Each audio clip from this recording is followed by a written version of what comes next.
17. It was a sound that filled his head with a long, unending roar, dragging him out of the heaviness of sleep to consciousness. Braxton's eyes shot open. Darkness. He tore the sleeping bag away from him and sat up. He shook his head and focused his attention. He was in the tent. It was night. Outside, heavy rain hammered at the top and sides of the canvas. But there was more. The roar that had jarred him awake had not stopped. It was real, savage and deafeningly real, and right outside his tent. The roar of carnivores, and there were screams. Oh my God! "Kathy!" Braxton muttered, feeling a dreadful swell of nausea within him. "Oh my God! Where is Kathy?" Frantic, Braxton jammed his feet into his pants and fastened them at the waist. For a moment he stopped and stared without understanding at the pile of Kathy's clothing lying nearby. Her clothes were still there. Where was she? Two strong beams of light shone through the canvas wall, and a new sound reached his ears, the blaring of a horn.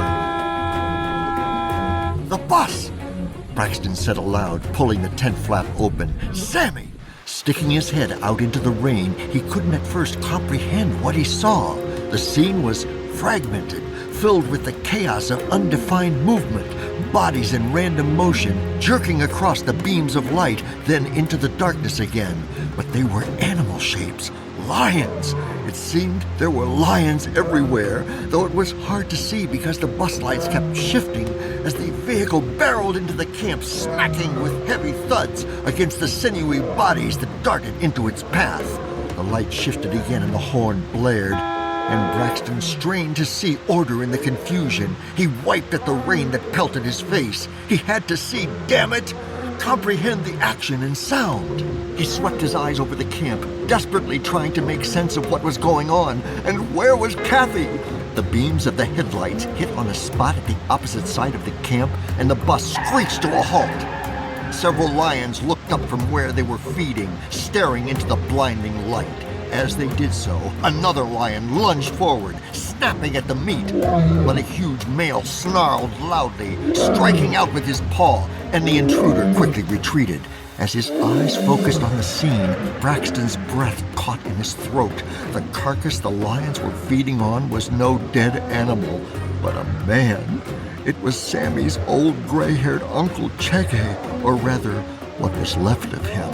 A female lion clamped the arm of the man tightly in her jaw and shook it, causing the other loose limbs to slap at the muddy, rain-soaked ground.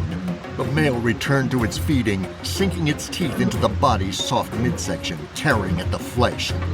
A loud clang sounded as the bus door was flung open, and the male looked up again, a strand of skin catching in its long, jagged front teeth. From the lion's strained jaws dripped a dark liquid that Braxton knew was not part of the rain. He saw Sammy's short figure charge through the open bus doorway, a long-barreled gun in his hand. Sammy jammed the butt of the weapon against his shoulder and, pointing the barrel into the air, fired.